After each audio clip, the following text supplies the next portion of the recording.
الحمد للہ وحدہ لا شریک لہ والصلاة والسلام علی من لا نبی بعدہ وعلی آلہ واصحابہ الذین اوفوا عہدہ اما بعد فاعوذ باللہ من الشیطان الرجیم بسم اللہ الرحمن الرحیم وآتیناہ فصل الخطاب وقال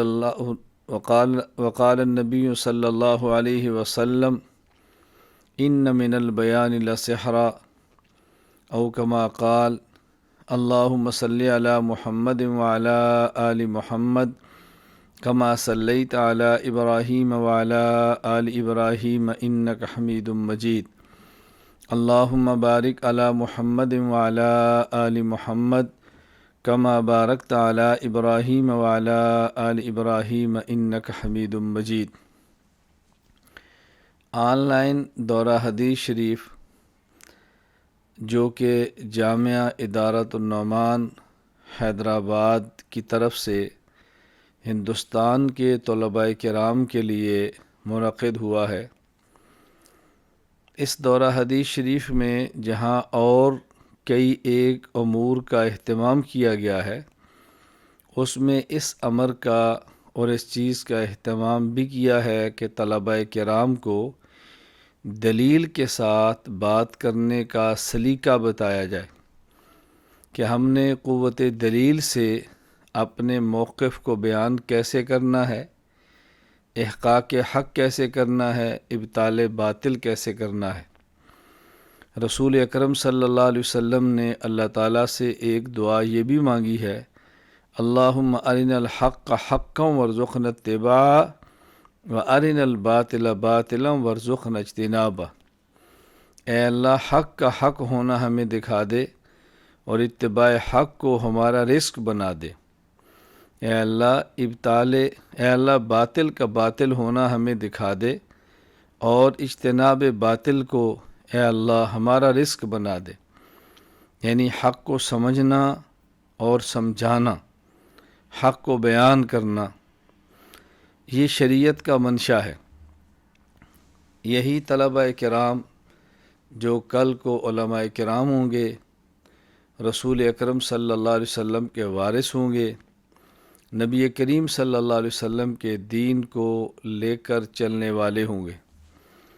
ضرورت اس بات کی ہے کہ ہر عالم اپنے موقف کو دلائل کے ساتھ، اعتدال کے ساتھ اور اخلاص کے ساتھ بیان کرے۔ آج کا ہمارا یہ پہلا مسابقہ تھا۔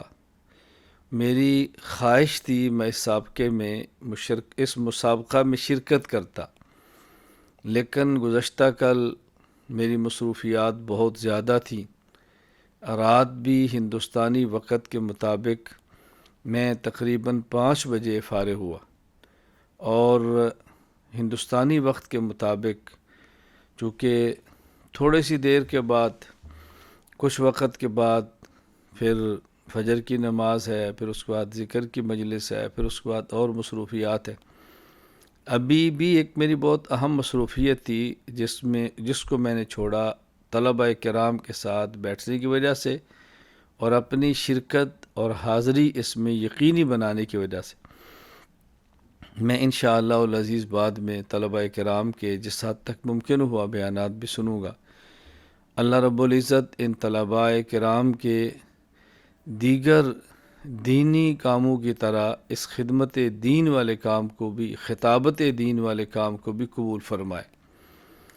آپ حضرات مبارکباد کے مستحق ہیں کہ آپ نے اس پروگرام میں، اس مسابقہ میں شرکت کی ہے۔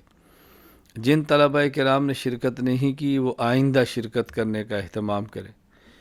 میں شکریہ ادا کرتا ہوں اساتذہ کرام کا کہ جنہوں نے بھرپور محنت کی ہے، توجہ دی ہے، مشورہ کیا ہے اور آپ کے لیے اس تقریری مقابلہ کا اہتمام کیا ہے۔ اللہ تعالیٰ ان کو اپنی شان کے مطابق اجر عطا فرمائے۔ جامعہ ادارۃ النعمان یہ خالصتاً علمی، اصلاحی اور دعوتی خانقاہی ادارہ ہے۔ ہم نے انشاءاللہ العزیز یہاں عقائد کا کام بھی کرنا ہے، اور ہم نے اعمال اور مسائل کے سکھانے کا اہتمام بھی کرنا ہے، اور اخلاقی تربیت کے لیے خانقاہ کا اہتمام بھی کرنا ہے۔ اللہ تعالیٰ آپ کی اس محنت کو اپنی بارگاہ میں قبول فرمائے، اللہ تعالیٰ ہم سے راضی ہو جائے، اللہ تعالیٰ ہمیں اپنی دین کی خدمت اور مقبول خدمت کے لیے دیر اور دور کے لیے قبول فرما لے۔ وآخر دعوانا ان الحمد للہ رب العالمین۔ الحمد للہ رب العالمین، والصلاة والسلام علی رسولہ وعلی آلہ واصحابہ اجمعین۔ اے اللہ، اپنے فضل سے، اپنے کرم سے ہمیں دین کی مقبول خدمت کے لیے قبول فرما، ہمارے گناہوں نالائکیوں کی وجہ سے اپنے دین کی خدمت سے محروم نہ فرما۔ اے اللہ، ہمیں اپنے اکابر کی نیک نامی کا ذریعہ بنا۔ اے اللہ، ہمیں اپنے اکابر کے منہج کے مطابق دنیا میں دین کو لے کر چلنے کی توفیق عطا فرما۔ اے اللہ کریم، جو ادارے، جو جماعتیں، جو افراد تیرے دین کی خدمت میں لگے ہیں، اللہ تو ان کو قبول فرما، ان کی ضرورتیں پوری فرما، ان کو اسباب عطا فرما۔ اے اللہ کریم، اپنے فضل سے، اپنے کرم سے ہمارے اس ادارے کو بھی قبول فرما لے۔ یا اللہ، جن طلباء کرام نے حصہ لیا اور جو آئندہ لیں گے، جو اس میں شریک تھے، اے اللہ ان سب کو بہترین دین کو بیان کرنے والا مبلغ اور واعظ اور خطیب بنا۔ اے اللہ کریم، اساتذہ کرام کو اپنی شان کے مطابق اجر عطا فرما۔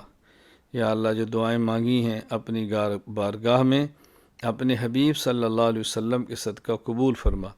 وصلی اللہ تعالی علی رسولہ خیر خلقہ محمد وعلی آلہ واصحابہ اجمعین، آمین برحمتک یا ارحم الراحمین۔